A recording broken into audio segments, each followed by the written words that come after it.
بسم اللہ الرحمن الرحیم بسم اللہ الرحمن الرحیم والصلاة والسلام علی اشرف الانبیاء والمرسلین اما بعد۔ باب البیع الفاسد کا بیان چل رہا تھا۔ اس سے قبل ویڈیوز کے اندر ہم بیع فاسد سے متعلق بات کر چکے ہیں اور کچھ مسائل بھی پڑھ چکے ہیں۔ اسی تسلسل کو باقی رکھتے ہوئے آج کا ہمارا سبق ہوگا۔ پہلے عبارت پڑھ لیتے ہیں، پھر اس کے بعد مسائل کو تجزی کے ساتھ سمجھتے ہیں۔ وفسد بيع العرض بالخمر وعكسه، أي البيع الفاسد في العرض حتى يجب قيمته عند القبض ويملك هو بالقبض، لكن البيع من الخمر باطل حتى لا يملك عين الخمر.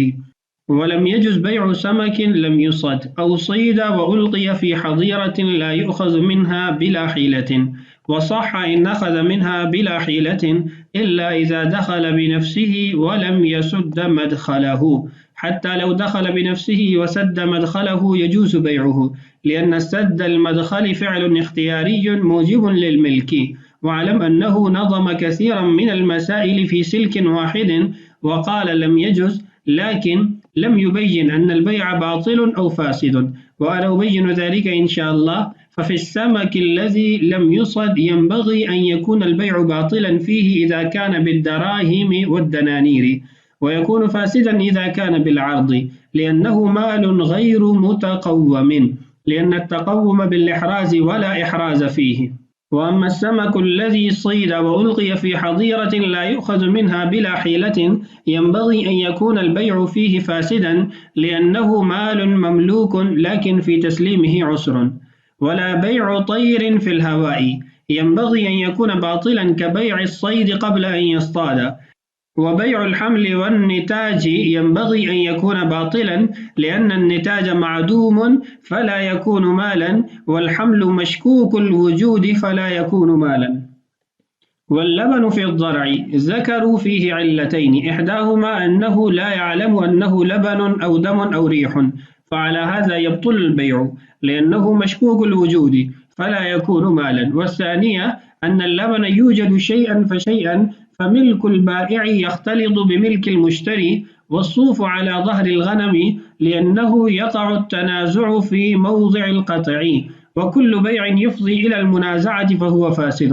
وجذع في سقف وذراع من ثوب ذكر موضع قطعه أو لا، فإن البيع فيهما فاسد، والمراد ثوب يضره القطع، ويعود صحيحا إن قلع أو قطع الذراع قبل فسخ المشتري لأن المفسد قد زال.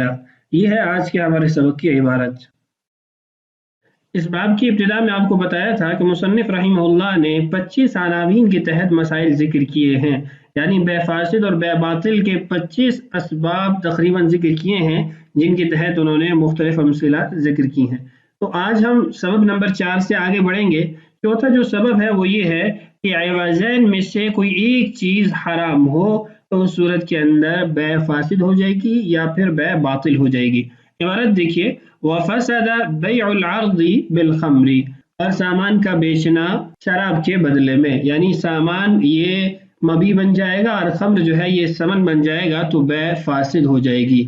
وعکسہ، اور ایسے ہی اگر اس کا الٹ ہو، یعنی سامان جو ہے وہ سمن بنایا جائے اور خمر شراب جو ہے وہ مبی بنایا جائے، اس صورت کے اندر بھی۔ ای البیع فاسد فی العرض حتی یجب قیمتہ عند القبض، یہ جو پہلی صورت ہے نا فسد بیع العرض، اس کے بارے میں فرماتے ہیں کہ یہ بیع فاسد ہے سامان کے، یعنی مسئلے میں جب سامان مبی ہے اور جو مشتری ہے وہ شراب ادا نہیں کرے گا بلکہ اس پر قیمت لازم ہوگی جب اس نے اس سامان پر قبضہ کر لیا۔ وَيَمْلِكُهُ بِالْقَبْضِ، اور مشتری نے جب سامان پر قبضہ کر لیا تو وہ اس کا مالک بن گیا۔ اب اس پر جو لازم ہے وہ شراب کی قیمت ہے، شراب کی قیمت کی ادائیگی کرے گا، نفس شراب کی ادائیگی نہیں کر سکتا۔ لیکن البیع من الخمر باطل، لیکن اگر خمر کو مبی بنایا جاتا ہے تو پھر بیع باطل ہوگی، فاسد نہیں ہوگی۔ حتی لا یملک عین الخمر، اس لیے کہ مشتری وہ شراب کا مالک نہیں بن سکتا، اس کو ہم شراب کا مالک نہیں بنا سکتے۔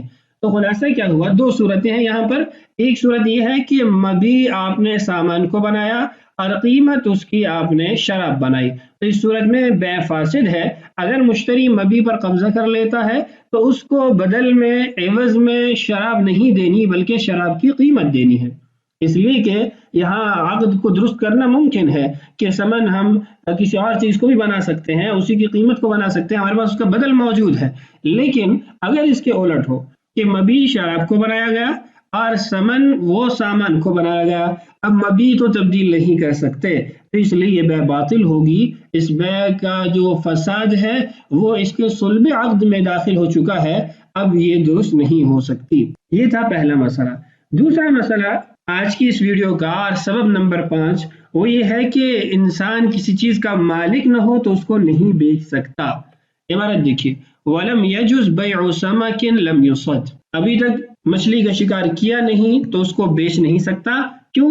اس کی ملک میں نہیں ہے، ملکیت موجود نہیں ہے، جس چیز کا انسان مالک نہیں ہے اس کو بیچ نہیں سکتا، بیع باطل ہوگی یہاں پر۔ او صید وَأُلْقِيَ فِي حَظِيرَةٍ، یہ چھٹا سبب ہے کہ ملک میں تو ہے لیکن قدرت نہیں ہے حوالے کرنے کی، کہ شکار کیا لیکن اس کو کسی گڑھے وغیرہ میں ڈال دیا، تالاب وغیرہ میں ڈال دیا، لا یؤخذ منها بلا حیلۃ، بڑا تالاب ہے کہ بغیر کسی ہیلا کے، بغیر کسی سبب کے وہ اس کو پکڑ کے حوالے نہیں کر سکتا، اس صورت میں بیع فاسد ہوگی، بیع باطل نہیں ہوگی۔ آگے اس کی تفصیلات خود شارح رحمہ اللہ ذکر کریں گے۔ حظیرہ یہ گھیری ہوئی جگہ کو کہتے ہیں، یعنی کسی بھی سبب سے کوئی جگہ گھیر لینا اس کو حظیرہ عام طور پہ کہا جاتا ہے۔ یہاں جس مسئلے کو ہم پڑھ رہے ہیں اس سے مراد پانی کا تالاب یا گڑھا ہے۔ تیسری صورت، وصح ان اخذ منها بلا حیلۃ، اگر وہ گڑھا وہ تالاب چھوٹا ہے بغیر ہیلے کے بھی پکڑ کے دے سکتا ہے، یا بالٹی وغیرہ میں ڈالی ہے، ڈرم وغیرہ میں ڈالی ہے تو وہاں سے وہ آسانی سے پکڑ کے اس کو دے سکتا ہے، تو پھر درست ہے اس کا یہ بیع کرنا۔ ہاں، الا اذا دخل بنفسه ولم يسد مدخله، یہ چوتھی صورت ہے کہ اگر اس تالاب کے اندر یا اس گڑھے کے اندر مچھلیاں خود آئی ہیں لیکن اس نے کوئی ایسا عمل نہیں کیا جس سے وہ وہاں پھنس جاتی، واپس نہ جا سکتی، پھر بھی یہ نہیں بیچ سکتا۔ حتی لو دخل بنفسه، ہاں پانچویں صورت یہ ہے کہ اگر وہ خود اس میں داخل ہو جاتی ہیں، وسد مدخله، اور اس نے بند کر دیا اس تالاب کو کہ واپس مچھلیاں نہ جا سکیں، یجوز بیعہ، تو یہ بیع جائز ہو جائے گی۔ تو 5 صورتیں ذکر کی ہیں۔ پہلی صورت کیا تھی کہ ابھی تک مچھلی کا شکار ہی نہیں کیا اور اس کو بیچ رہا ہے تو یہ بیع باطل ہوگی کیونکہ یہ اس کی ملک میں نہیں ہے، وہ اس چیز کا مالک نہیں ہے۔ دوسرا یہ کہ اس نے شکار تو کر لیا لیکن اتنے بڑے تالاب میں مچھلیاں ڈالی ہیں کہ اب بغیر ہیلے کے ان کو پکڑ نہیں سکتا، بغیر اسباب کے پکڑ نہیں سکتا، تو یہ غیر مقدور التسلیم ہونے کی وجہ سے بیع فاسد ہو جائے گی۔ تیسرا یہ کہ چھوٹا تالاب ہے اور یہ آسانی سے ان کو پکڑ سکتا ہے تو پھر بیع درست ہو جائے گی بغیر ہیلے کے اس کو اگر وہ پکڑ لیتا ہے۔ اور چوتھی صورت یہ ہوگی کہ گڑھا ہے اور دریا وغیرہ سے جب پانی آیا تو مچھلیاں اس میں آ گئیں، اب اس نے کوئی عمل نہیں کیا، ان کا راستہ نہیں بند کیا کہ واپس نہ جا سکیں، تو پھر بھی یہ اس کا مالک نہیں ہے تو یہ ان کو نہیں بیچ سکتا۔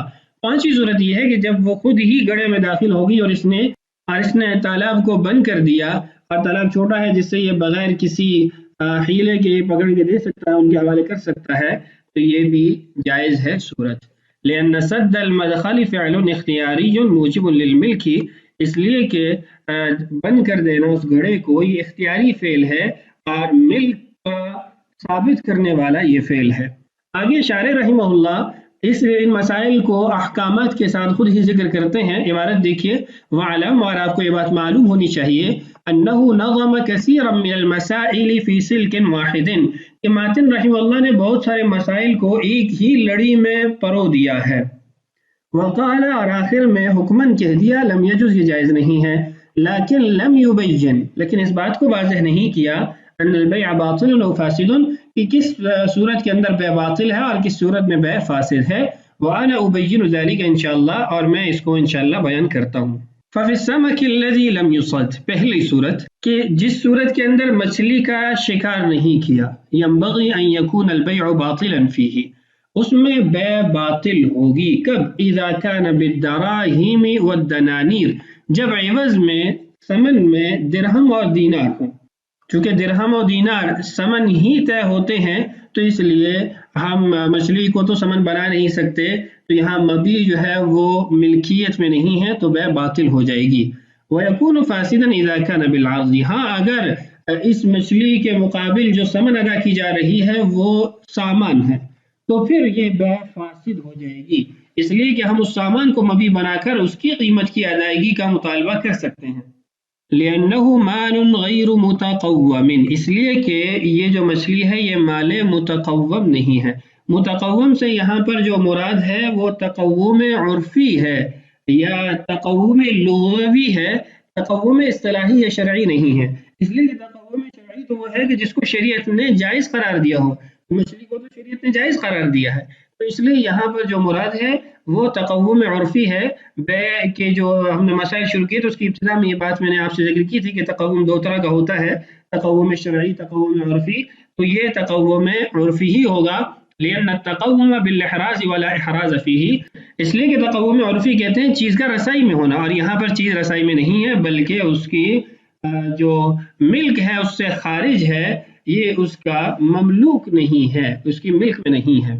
دوسری صورت وَأَمَّا السَّمَكُ الَّذِي صِيدَ، اور جس مچھلی کا شکار کر لیا گیا وَأُلْقِيَ فِي حَظِيرَةٍ، اور اس کو کسی تالاب وغیرہ میں ڈال دیا، لا يُؤْخَذُ مِنْهَا بِلَا حِيلَةٍ، بڑا تالاب ہے کہ بغیر حیلے کے اس کو وہاں سے نہیں پکڑ سکتا، ينبغي أن يكون البيع فاسدا، تو یہاں پر بیع فاسد ہونی چاہیے، لأنه مال مملوک لكن في تسلیمه عسر، کیونکہ یہ مملوکہ مال تو ہے لیکن حوالہ کرنا مشکل ہے، غیر مقدور التسلیم ہے، تو یہ بیع فاسد ہو جائے گی۔ تیسری جو صورت تھی فساد کی، کیونکہ دو تو جائز تھی، تین فاسد یا باطل تھیں، تو اس میں دو تو ذکر کرنی، تیسری مصنف رحمہ اللہ نے ذکر نہیں کی۔ تیسری یہ ہے کہ اذا دخل بنفسه ولم يسد مدخله، اگر وہ خود بخود گڑھے میں آ گئی اور اس نے اس کو بند نہیں کیا تو کیا اب ان مچھلیوں کا بیچنا فاسد ہوگا یا باطل ہوگا؟ اس کا حکم یہ ہے کہ یہ فاسد ہوگا، اس لیے کہ یہاں پر بھی حوالہ کرنا مشکل ہے اور دوسرے کو مبیع دینا مشکل ہے، تو اس لیے یہ بیع بھی فاسد ہونی چاہیے۔ تو تینوں صورتوں کا جو فاسد یا باطل ہونے کے اعتبار سے حکم تھا وہ آپ کے سامنے ہے۔ اس کے بعد اسی کی ایک اور جزی ہے وَلَا بَيْعُ طَيْرٍ فِي الْهَوَاءِ، ایسے ہی ہوا میں اڑتے پرندے کی بیع باطل ہے، ينبغي ان يكون باطلا، اس کو بھی باطل ہونا چاہیے، یعنی یہ فاسد نہیں ہوگا، باطل ہوگا، كبيع الصيد قبل ان يصطاد، جیسے ہم نے شکار کا مسئلہ بیان کیا تھا کہ شکار کرنے سے پہلے اس کا بیچنا باطل ہے چونکہ اس کی ملک میں نہیں ہے، ایسے ہی ہوا میں اڑتا پرندہ بھی اس کی ملک میں نہیں ہے، اس کو نہیں بیچ سکتا، یہ بیع باطل ہوگی۔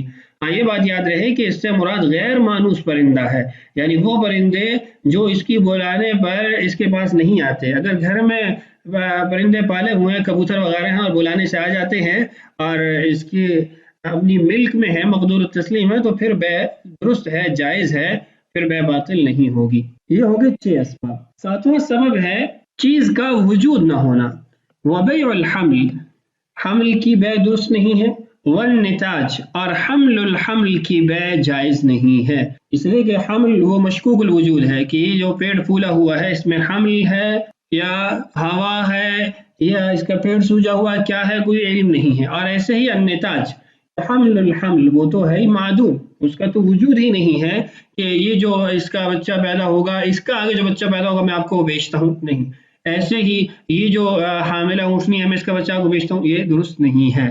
ينبغي ان يكون باطلا، دونوں صورتوں میں بیع باطل ہوگی، لان النتاج معدوم، نتاج حمل الحمل تو ہے ہی معدوم، فلا يكون مالا، تو وہ مال بن ہی نہیں سکتا، والحمل مشکوک الوجود فلا يكون مالا، اور حمل کا وجود بھی مشکوک ہے کہ حمل ہے یا نہیں ہے، تو یہ بھی مال نہیں ہوگا، تو اس کا بیچنا بھی درست نہیں ہے۔ نتاج کے بارے میں تو سری حدیثیں بھی موجود ہیں، ابن عمر رضی اللہ عنہما کی روایت ہے ان رسول اللہ صلی اللہ علیہ وسلم نہا عن بیع حبل الحبلتی، اللہ کے رسول صلی اللہ علیہ وسلم نے حمل کی بیع کو ناجائز قرار دیا، اسے منع فرمایا۔ اس کے بعد ہے واللبن فی الضرع، اور ایسے ہی تھنوں کے اندر موجود دودھ کو بیچنا جائز نہیں ہے، یعنی یہ کہنا کہ یہ جو تھنوں میں جتنا بھی دودھ ہے میں آپ کو اتنے کا بیچتا ہوں، یہ جائز نہیں ہے، اور اس کے ناجائز ہونے کی 2 وجوہات ہیں، ایک کی بنیاد پر تو اس کو بیع باطل ہونا چاہیے اور دوسرے کی بنیاد پر اس کو بیع فاسد ہونا چاہیے۔ ذکروا فیہ علتین، 2 علتیں اس کی فقہاء نے ذکر کی ہیں، احداہما، پہلی علت اس کا وجود یہ ہے کہ وجود میں ہی شک ہے، اور یہ ہماری 8ویں وجہ بن جائے گی فساد اور باطل ہونے کی، انہ لا یعلم انہ لبن او دم او ریح، معلوم نہیں ہے کہ یہ خون ہے، دودھ ہے یا ہوا ہے. فعلى هذا يبطل البيع، تو اس اعتبار سے یہ بیع باطل ہو جائے گی. لأنه مشکوک الوجود، یہ مشکوک الوجود ہے، اس کا وجود ہے یا نہیں معلوم نہیں. جیسے اوپر ہم نے پڑھا والحمل مشکوک الوجود فلا يكون مالا، تو یہاں پر بھی وہی صورت ہے فلا يكون مالا، تو بیع باطل ہے. والثانیہ، دوسری علت یہ ذکر کی جو کہ ہمارا نواں سبب بھی ہے بیع باطل اور بیع فاسد کا، کہ مبیع کا کسی اور کی ملک کے ساتھ جڑا ہونا، ملا ہونا، یا اس سے فائدہ وہ اٹھا رہا ہو. ان اللبن یوجد شیئا فشیئا، دودھ تھوڑا تھوڑا کر کے آتا ہے، تو فملک البائع یختلط بملک المشتری، اب دودھ تو مشتری کا ہے، اور جو جانور ہے، تھن ہے، یہ تو بائع کا ہے. اب بائع کی جو ملک ہے، مشتری کی ملک اس سے جڑی ہوئی ہے اور اس سے ممکن ہے استفادہ ہو رہا ہو، مزید دودھ جو ہے وہ پیدا ہو رہا ہو. فملک البائع یختلط بملک المشتری، بائع کی جو ملک ہے وہ مشتری کی ملک کے ساتھ جڑی ہوئی ہے، تو اس سے بیع فاسد ہو جائے گی. پہلی صورت میں بیع باطل اور دوسری میں بیع فاسد ہے. اس کے بعد 10واں سبب ہے جھگڑے کی طرف لے جانے والی بیع. والصوف علی ظہر الغنم، بھیڑ کی پشت پر جو اون ہے اس کا بیچنا، یہ بھی بیع فاسد ہوگی. اس کی دو وجہ ہیں، ایک تو یہاں پر موجود ہے اور دوسری جو ہے وہ نیچے حاشیہ میں موجود ہے. فرماتے ہیں لأنه يقع التنازع في موضع القطع، جھگڑا ہو جائے گا کہ کہاں سے کاٹنی ہے. مشتری کی کوشش یہ ہوگی کہ بالکل نیچے سے کاٹے، اور بائع کی یہ کوشش ہوگی کہ اوپر سے کاٹ کے اس کو دے دوں، یعنی جتنا کم اس کی طرف جائے، کیونکہ اس نے جب کہا کہ یہ جتنی اس کے اوپر اون ہے میں آپ کو بیچتا ہوں، اب کوئی ایسا پیمانہ تو نہیں جس سے اس کو طے کیا جا سکے، تو اس لیے دونوں آپس میں جھگڑیں گے، ایک زیادہ حاصل کرنے کی کوشش کرے گا اور دوسرا کم دینے کی کوشش کرے گا. وَكُلُّ بَيْعٍ يُفْضِي إِلَى الْمُنَازَعَةِ فَهُوَ فَاسِدٌ، اور ہر وہ بیع جو جھگڑے کی طرف لے جانے والی ہو وہ بیع فاسد ہے. دوسرا اس کا جو سبب ہے وہ یہ ہے کہ اون کاٹنے سے پہلے کسی فرد کے حق میں مال متقوم نہیں ہوتا، اس لیے کہ اون جو ہے وہ جانور کا وصف ہے، اور جیسے اس کے دیگر اعضاء وصف کہلاتے ہیں، ایسے اون بھی اس کا وصف ہے، اور وصف جو ہے وہ مال متقوم نہیں ہے. تو اس لیے اس اگر علت کو دیکھا جائے تو اس علت کا تقاضا یہ ہے کہ یہ بیع باطل ہونی چاہیے. یعنی پہلی جو صورت ہے جس میں جھگڑا کا امکان ہے، اندیشہ ہے، اس میں تو بیع فاسد ہوگی، اور دوسری صورت میں بیع باطل ہو جائے گی. 11واں سبب ہے ضرر کا پایا جانا، یعنی مبیع حوالے کرنے میں ضرر ہے. وَجِزْعٌ فِي سَقْفٍ، شہتیر کا بیچنا، ایسا شہتیر جو چھت کے اندر موجود ہے. وَذِرَاعٍ مِّن ثَوْبٍ ذُكِرَ مَوْضِعُ قَطْعِهِ أَوْ لَا، اور کپڑے کا ایک ذراع بیچنا، بھلے اس کی کاٹنے کی جگہ کو ذکر کرے یا نہ ذکر کرے، دونوں صورتوں میں بیع فاسد ہوگی. فَإِنَّ الْبَيْعَ فِيهِمَا فاسد، چاہے چھت سے شہتیر نکال کے دینے کی بیع ہو یا پھر ایک ذراع دو ذراع کپڑے سے کاٹ کے دینے کی بیع ہو، یہ دونوں صورتیں بیع فاسد کی ہیں. والمراد ثوب يضره القطع، مراد ایسا کپڑا ہے جس سے ایک ذراع دو ذراع کاٹنے سے بقیہ کپڑا جو ہے وہ ناکارہ ہو جاتا ہے، اس میں بائع کا نقصان ہو جاتا ہے. اگر بائع کا نقصان نہیں ہوتا اور کپڑا ایسا ہے جس میں سے ایک 2 گز 5 گز کاٹ کے دینے میں کوئی فرق نہیں پڑتا، تو پھر بیع جائز ہوگی، پھر فساد کی کوئی وجہ باقی نہیں رہتی. اور جو یہ چھت سے شہتیر نکال کے بیچنے کی بات ہے، تو چونکہ اس میں جب وہ شہتیر نکالے گا تو گھر کا نقصان ہو جائے گا جو کہ بائع کی ملک میں ہے، تو اس لیے یہ بیع فاسد ہوگی. وَيَعُودُ صَحِيحًا، اور یہ بیع صحیح ہو جائے گی. یعنی یہ جِزْعٌ فِي سَقْفٍ وَذِرَاعٌ مِّن ثَوْبٍ إِن نُقْلِعَ أَوْ قُطِعَ الذِّرَاع، جب نکال لیا گیا چھت سے یا پھر ذراع کاٹ دیا گیا قبل فسخ المشتری، مشتری کے عقد فسخ کرنے سے پہلے، تو پھر بیع جائز ہے، اس لیے کہ اب وہ نقصان جس کے اندیشے کی بنا پر بیع فاسد قرار دی گئی تھی وہ ختم ہو گیا، وہ اس نے مول لیا. جب اس نے اپنا خود نقصان کیا تو اب اس نقصان کے پائے جانے کے بعد چونکہ اب فساد کی کوئی وجہ باقی نہیں ہے، تو اس لیے بیع جائز ہو جائے گی. لأن المفسد قد زال، قاعدہ اور قانون ہے اذا زال المانع عاد الممنوع، جب رکاوٹ ختم ہو جاتی ہے تو جس چیز کو روکا ہوتا ہے وہ ثابت ہو جاتی ہے، وہ واپس لوٹ آتی ہے. یہ تھا آج کا ہمارا سبق، جس کے اندر ہم نے سبب نمبر 4 سے لے کر سبب نمبر 11 تک پڑھے ہیں. بقیہ انشاءاللہ آنے والی ویڈیوز میں پڑھتے رہیں گے. اللہ تعالیٰ سے دعا ہے اللہ تعالیٰ ہمارے لیے اسباب کی تکمیل آسان فرمائے. اللہ تعالیٰ ہم سب کا حامی و ناصر ہو. السلام علیکم ورحمۃ اللہ وبرکاتہ.